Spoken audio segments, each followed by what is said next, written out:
أنا ما كنتش مفكّرة إن هي سهلة كده، بس عاوزة أقول لكم إنها من أحلى الحاجات اللي أنا دايمًا لمّا باروح عند الفرن باروح باشتريها ومضيّعة فلوسي كلّها عليها. سعر الواحدة باجيبها من الفرن تقريبًا من 7 ل10 جنيه. اللي عايزة أقول لكم إن الكمية اللي إحنا عملناها النهارده دي لو جبناها من برّه وحسبنا الواحدة ب7 جنيه هتكون كلّها على بعض ب50 جنيه. بس أنا عايزة أقول لكم برضه إن أنا عملتها يعني ب3 كوبايات دقيق وكوباية مَيّة وشوية سكر. بس يالّا قبل ما نبدأ في الطريقة ما تنسوش لايك وشير وتعملوا اشتراك في القناة ونقول بسم الله الرحمن الرحيم، اللهم صل وسلم على سيدنا محمد. عندي هنا كوباية مَيّة واحدة بس. والطريقة بتاعة النهارده سهلة جدًا، جدًا، جدًا.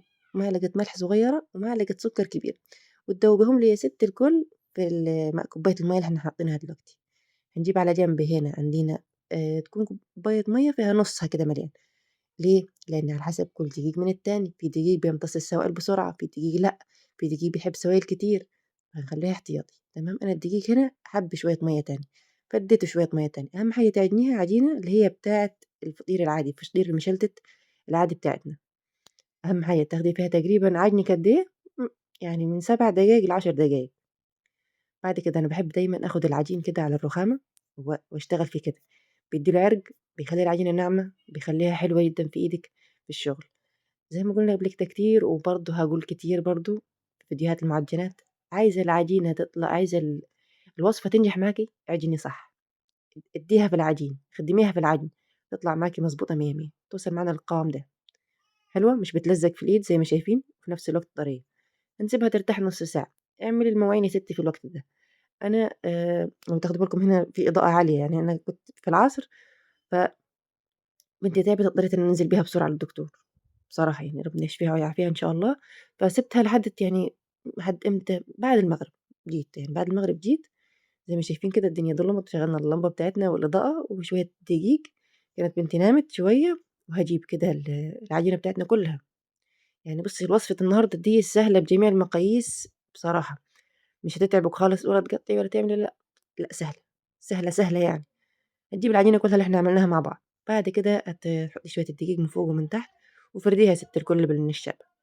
شُفتِ السهولة دي؟ افردي بالنشابة. ده إحنا هنعمل فطير النهارده بالصلاة على النبي، اللهم صل وسلم على سيدنا محمد. حاجة كده من الآخر. استحالة، استحالة، وأنا باقول لِك استحالة هتعرفي تفرّجيها من برّه. أهم حاجة تخلّيها مستطيلة كده وترجّيها على قد ما تقدري، بس ما ترجّيش يعني جامد، يعني بس أهم حاجة أنتِ تجيبي الآخر العجينة. عندي هنا 3 معالق كبار زبدة، أو الزبدة هنا يعني لو مش متوفرة خلّيها في السمنة، بس تكون سمنة يعني سمنة بلدي كده والّا شوية سمنة تخلطيهم مع بعض، بس أهم حاجة يكون سمنة نوعها نضيف وتكون كده متماسكة. أهم حاجة تكون متماسكة زي الزبدة عشان تدّيكِ نتيجة حلوة وتوريجة صح. وتدهني بإيدِك كده عادي، بإيدِك واشتغلي يا ستي الكل، النبي عربي وزي الفل والدنيا بيس معانا. أهم حاجة بس تكون إيدِك نضيفة، لإن كل حاجة بنعملها بإيدينا يعني. جيت على الزبدة اللي هندهنها، وبعد كده هتجيبي الأطراف بتاعة العجينة وتلفيها زي السينابون، ما بنعمل بالسينابون كده هتلفيها رول. شايفة الرول اللي إحنا بنلفه ده، ده هيديكِ توريجة، هيديكِ عدد من التوريجات لا متناهي. يعني لو حابة تعملي فطير مشلتت توريجة حلوة اعمليه زي كده، بس كبّري القطعية شوية. تمام. بس هتتفرّجي النهارده على التوريجة هتبقى عاملة إزاي، وبكل سهولة يعني. طريقة النهارده ما فيش أسهل منها، مجرّد ما هتشوفيها كده هتقومي تعمليها على طول. ده غير إن هي مش مكلفة وحلوة للأولاد. عايزة كوباية شاي بلبن كده والطبق بتاعِك وعلى البطانية، الجو ده عايز كده بالضبط. هنجيب المقطع هنا، هتقطعي على حسب الحجم الفطيرة أنتِ عايزاها إزاي، تحاولي تقطّعيهم كلّهم قد بعض. أنا التقطيعة اللي قطّعتها كده يعني ما كنتش مركّزة، لإنّي كنت مركّزة مع بنتي برّه خايفة إن هي تصحى. فحاولي تقطّعيهم كده تقريبًا قد بعض. تمام. الزبدة هنا مديانة أي نوع زبدة، على فكرة أي نوع زبدة هيمشي وهيبقى زي الفل معاكِ. أنا حبيت أدّي له شوية سمنة كده عشان ناخد الطعم البلدي منه. تمام. التقطيعات هنا كانت تقريبًا في اللي قد بعض وفي اللي لأ. عملنا هنا حوالي 7 قطع غير الطرفين يعني. هتغطيهم بكيس 10 دقايق بالضبط، 10 دقايق، يعني مش أكتر من كده. وهنرجع لهم تاني. نجيب دهنة زيت كده على الرخامة، هتجيبي الفطيرة تبططيها كده بالراحة، وبعد كده نفردها إيه، بالنشابة. سامحوني النهارده الفيديو مش اللي هو آآ بس الفيديو اللي جاي إن شاء الله هنتضبط مع بعض. معلش. بصي شايفين فردناها ازاي؟ هتجيبي اليمين والشمال فوقيها، هتجيبي اللي تحت واللي فوق، خدتي بالك كأنك بتطبقي اي حاجة يعني، سهلة خالص. شوفي هي التطبيقة دي، نعمل واحدة تاني، بس اهم حاجة معانا التطبيقة ازاي. فرد بالنشابة سهلة جدا اهي، تتفرد معانا وزي الفل ومش متعبة وفي وقت صغنون خالص يعني، لا يذكر والله بصراحة. يعني أنا المفروض ما كنتش كملتها بسبب إن بنتي تعبانة، ف في وقت قياسي صغير وما خدتش معايا 10 دقايق في الفرن. يعني لو كل الوصفات زي دي أنا ممكن أعملها كل يوم من حلاوتها بصراحة. جبنا اليمين والشمال واللي فوق واللي تحت، أسهل وأبسط تطبيقة. نعمل دي تسويها بإيدك كده، بس أهم حاجة يكون دهن الرخامة كويس، اليمين فوقها الشمال زي كده بالظبط، واللي فوق واللي تحت عليه، وهنسيبهم برضو 10 دقايق يرتاحوا. تمام. دهنة الرخامة كده كويس، بس أهم حاجة المرة دي عايزين دهنة من فوق كده زيت محترمة، دهنة زيت محترمة كده على الوش. اديها كده يعني تخبطيها كده بالنشابة عشان تعرف تفرديها، عشان لما وفيها زيت هتتزحلق معاكي ومش هتبقى تمام. تمام. بعد كده ما ترفعهاش وما تخليهاش تخينة، ندهن الصاج برضو زيت يعني في نفس الوقت عشان تطلع معاكي مظبوطة زي بتاعة الأفران بالظبط. بصي كده هتشوفي لو تاخدي بالك من السمك بتاعها عامل ازاي. جبت تاني واحدة كده برضو، دهنة الزيت المحترمة على الوش عشان يطلع الوش معانا بيلمع وحلو واخد اللون الحلو من الفرن.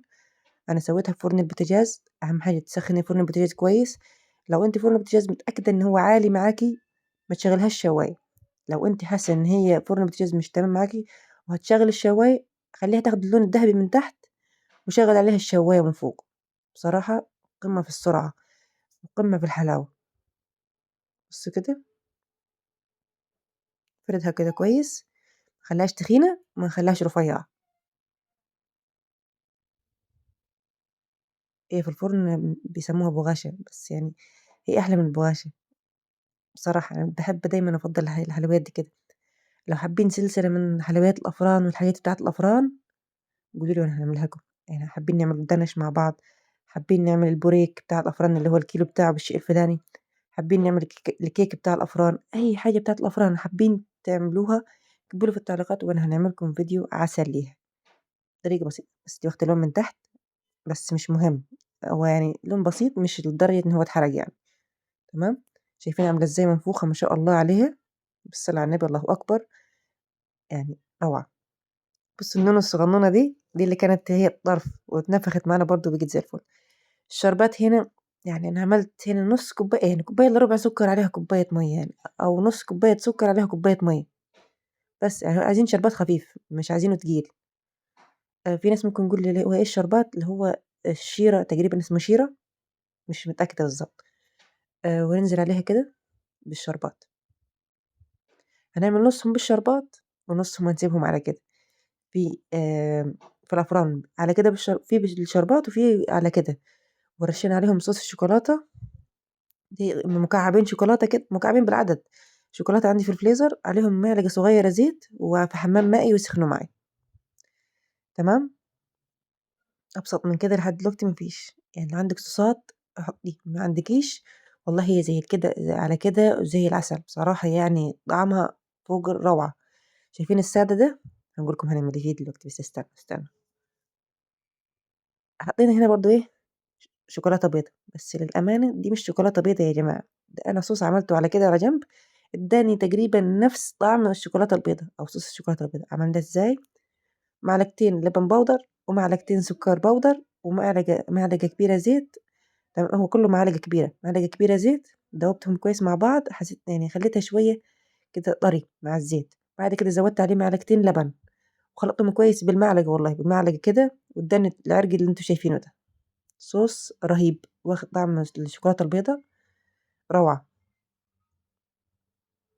ممكن نعمله في أي حاجة تاني، بس الزيت لا تستخدميه يكون زيت يعني مش بتاع تومين ملهوش ريحة.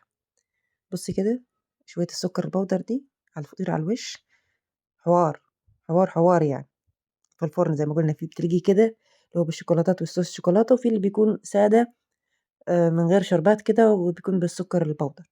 طبعا أنا منسيبهمش على كده، لازم نحط الشكل كده وشوية الشوكولاتة الفاضلين، يعني نرميهم نديهم فين نحطهم كده ونستفاد بيهم. تمام. شكله روعة روعة روعة روعة، ويجوع كده ويشهي النفس، بسم الله ما شاء الله عليه جميل. بعد ما نخلص كده مرحلة الشوكولاتة كده هنشوف المورق معانا ازاي من جوه. انا عايزة اوريكم التوريجات من جوه عاملة ازاي. يعني انا ما كنتش متوقع ان السهولة بتاعته للدرجة دي. فتشجع كده واعمليه. يعني نعم الجو برد، بس هو مش هياخد منا وقت بصراحة. حلوة حلوة حلوة للأولاد. عايزة أقول لكم إن أنا أختي جت بالصدفة كده تشوف بنتي، فخدت منه، فكان مشتريها من الفرن. قالت لي جبتيه من فين؟ قلت لها لا ده أنا اللي عاملاه. الصغنونة النونو دي مع إنها الطرف ومش لاحقة كويس من الزبدة، بس مورقة معانا إزاي وجميلة ومفيش حتة فيها تخينة، لا، كل التوريجات بتاعتها خفيفة كده ورقيقة كده وجميلة خالص. وهي تقريبا كانت أحلى واحدة فيهم عشان صغنونة كده وحلوة. بصوا بقى الكبيرة دي منفوخة ازاي، مع ان احنا حاطين عليها شربات، ومن تحت بصوا شاربة الشربات ازاي ما شاء الله. روعة. بصوا نفتحها بسم الله الرحمن الرحيم كده، بصوا عاملة ازاي من جوه التوريجة بتاعتها وعدد التوريجات نفسه عامل ازاي. بصي كده، شايفة التوريجة عاملة ازاي، مفيش ورقة تخينة، كله اللي هو التوريجات بتاعته كده خفيفة، وكله واخد حقه بصراحة يعني. لو انت ما بتعرفيش تعملي معجنات ودخلتي عملتيها دي هتنجح معاكي من اول مرة. من شكلها كده تحسي ان هي كرواسون. بس لحد هنا، لو وصلت معنا لحد هنا في الفيديو متنسيش لايك وشير وتعمل اشتراك في القناة. كانت معكم خالد السيد، وإن شاء الله نشوفكم على خير في فيديو جديد. يا رب لو الفيديو عجبكم استنى تعليقاتكم الحلوة. مع السلامة.